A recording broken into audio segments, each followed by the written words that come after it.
Okay మరి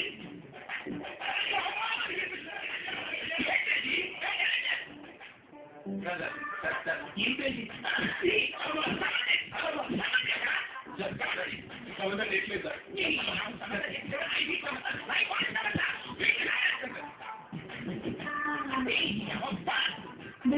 ఏదైనా మంచి జోక్ నేర్చుకుని మా నాన్న ఇంప్రెస్ చేయొచ్చు కదా. మంచి జోకులు చెప్పు, లేకపోతే ఆయన తొందరగా కన్విన్స్. అవును వస్తుంది. ఇప్పుడు నేను జోక్ చెప్తాను, నువ్వు నేర్చుకోవాలి. బావా నువ్వు కూడా విను బావా. నువ్వు చెప్పు. ఒక డాక్టర్ దగ్గరికి ఒక అమ్మాయి వెళ్ళింది. ఆ అమ్మాయి స్లిమ్ అవ్వాలనుకుంది.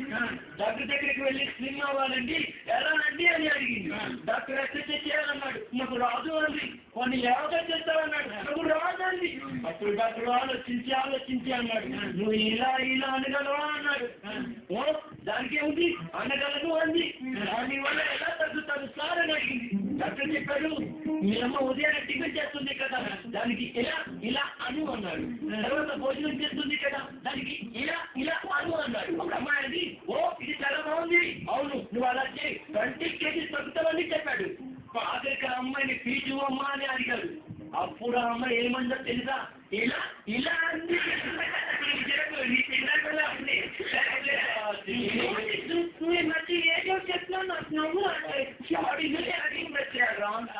ఇంకో కొత్త జోక్ ఆలోచించు. నాకు జోక్ వచ్చి నేను చెప్తాను. ఇద్దరు లవర్లు పాటలో కూర్చొని మాట్లాడుతున్నారు. గర్ల్ ఫ్రెండ్ బాయ్ ఫ్రెండ్ అయ్యింది. నీకు సిగరెట్ అలవాటుందా? లేదు. సిగరెట్ అలవాటుందా అంటే ఉంది ఇట్స్ హాబీ అన్నాడు. ఓ నీకు మంద అలవాటుందా అండి? ఇట్స్ హాబీ, నీకు తెలియదే ఉంది. నీకు వేరే అలవాటు కూడా ఉన్నాయంటే యాభై నీకు అన్నీ గెలిపించాను. లేదు పాజిటివ్ కూడా ఉంది. ఏమిటో నేను హెచ్ఐవి పాజిటివ్ అని చెప్పాను.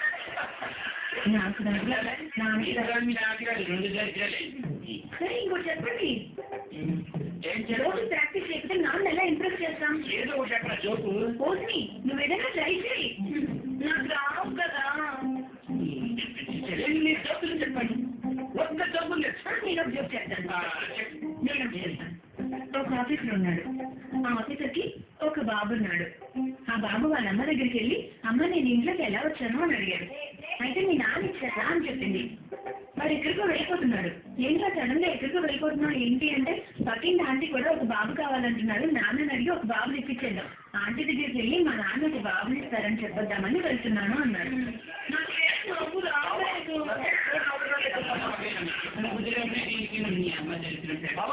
ఎలాగైనా మా నాన్నను ఇంప్రెస్ చేయాలి బాబు. నేను ఉద్యోగం చేస్తాను. ఒక ఇంట్లోకి ఒక అతను వచ్చి చిన్న పిల్లన్నది, నాన్న మీ నాన్న ఎక్కడున్నాడు అని. మా నాన్న బాత్రూంలో ఉన్నాడు అన్నాడు. వాళ్ళ మమ్మీ ఎలా దగ్గరకు వచ్చి, నువ్వు చదువుకోవట్లేదు, my father is in bathroom అన్నది. వాడు వెళ్ళాడు, my father is in bathroom అని. ఓళ్ళు పొద్దున్నే లేచి బయట పతంగి ఎగురుతుంటే పతంగిని చూసి పతంగి బాగుంది అని. వాళ్ళ మమ్మీ వాళ్ళ దగ్గరకు వచ్చి చదువుకోవట్లేదు, కైట్ కలర్ ఈ జైల్లో అన్నది అని. సూపర్ ఇంగ్లీష్ అనుకున్నాడు. తర్వాత ఈ స్వీట్ని చూసి ఈ స్వీట్లు భలే రుచికరంగా ఉంటాయా అంటే చదువుకోవట్లేదు, ఈ స్వీట్లు బాగుంటాయి అంటే టేస్టీగా ఉంటాయి, దిస్ ఈజ్ వెరీ టేస్టీ అన్నాడు. ఓకే అన్నాడు. మొత్తం 3 నేర్చుకున్నాడు. సడన్ గా మళ్ళీ ఇంకో రోజు అలానే కూర్చొచ్చి ఇంకోటి వచ్చి పిలిచి, ఎలా మీ నాన్న ఇంట్లో ఉన్నాడు అన్నాడు. Is in bathroom, the colour is yellow, it is very tasty